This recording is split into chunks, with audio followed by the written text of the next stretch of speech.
You get up and you see that you were in a dream, healing people, revealing the glory of God. Don't just write it down and say a powerful dream. It will never come to pass until you get to pray. Apostle, I went to bed and I saw people giving me money. That is a possibility that God wants to make happen. But without birthing it in the place of prayer, no. So you go to pray. Everything God shows me that is consistent with his will, my next responsibility is to agree with him like Mary. Be it unto me according to your word. Then the part 2 of it is not to irresponsibly sit down and say, after all, Apostle is praying for me. No, that is not an effective Christian way. I will pray for you as a responsibility, but you must obtain grace and go down on your knees and shut your door and say, enough is enough. Lord, you showed me this. You said by now my family should have risen. I may not know what direction to go, but I begin to pray. And you are there. Repeat it again the next day. Repeat it the next day. Repeat it the next day. You hear that everybody is getting sick in your family. Don't sit down and say, I know one day go better. Hold on to the horns of the altar and pray. Do you believe what I'm teaching you? The spirit of death comes to open the door of your house and you fold your arms. I've been sensing that there is a spirit of death in this house. That discernment is a waste if you don't drive it in the place of prayer. Are we together? There are many believers, when things happen to you and people around you, you say, but I saw it. What did you do about it? I saw it too. I saw this thing. The realm of the spirit was telling you that there is something about to happen in the earth realm. You can allow or disallow, and carelessness and laziness made you to just ignore until evil happened. Make up your mind, ladies and gentlemen. Man of God, don't allow the devil come and destroy your ministry. I just sense that something is wrong. It looks like there is an attack around my church. What are you doing about it? You are just folding your arms. You don't know how determined Satan is when believers become lazy.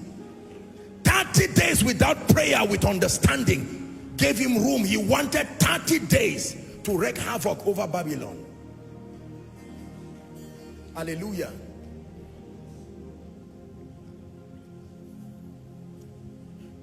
The only thing worse than praying amiss is not being prayerful at all. It's even better to pray and make the mistake. God can correct you. Ladies and gentlemen, please do not lie to yourself and say, me, I'm not a prayer warrior. There's nothing called the gift of prayer in the Bible. Go and read it. Among the gift of the Spirit, prayer is not there. If you ever think prayer is convenient, you lie to yourself. Prayer is like taking your bath. Prayer is like eating. There are times you are lazy and you almost don't want to smell water, but you know that you need it for your health. And sometimes you have to drag yourself in the morning. Be sleepy while you are praying. You just start praying and a miracle happens. But one thing I can tell you about prayer is prayer can become a habit, empowered by the spirit of grace and supplication. Are we learning? You want to see the glory of God revealed? You must learn to pray. Not just as a group, so that people will see you praying and say, this man is powerful. Hannah was not interested in all of that.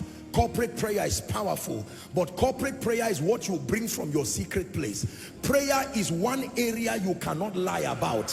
If you are not, you can be hypocritic about other things, but not prayer. Because the kind of energy that you bring in the open must be built in the secret. You can't fake that one, I can tell you. Hallelujah.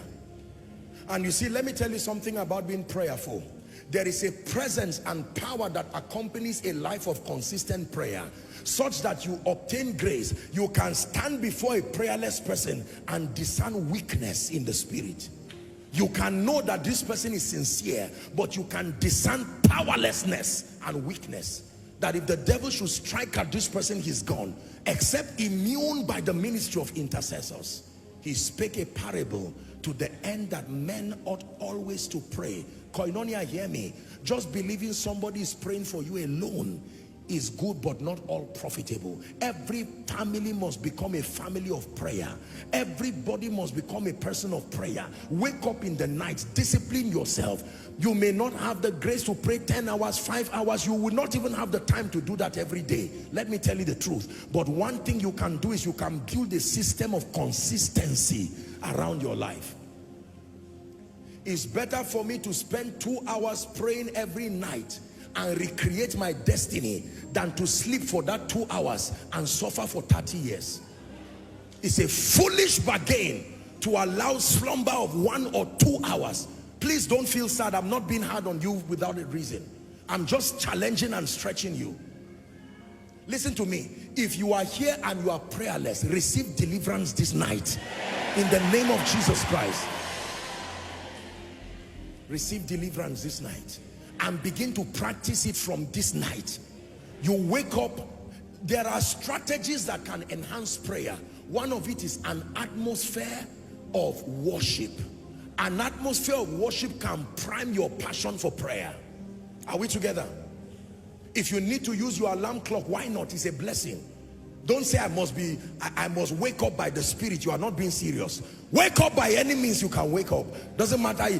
Most of us just live around this. I know the Holy Ghost has a way of waking me by 1 o'clock. Tiredness, you can sleep till morning. Even Jesus slept until men woke him up. Are we together? So don't make a fool of your Christian experience and say, if the Holy Ghost wants me to wake up, he has a way of waking me up. No, discipline yourself. Wisdom is profitable to direct. Elohim Adonai.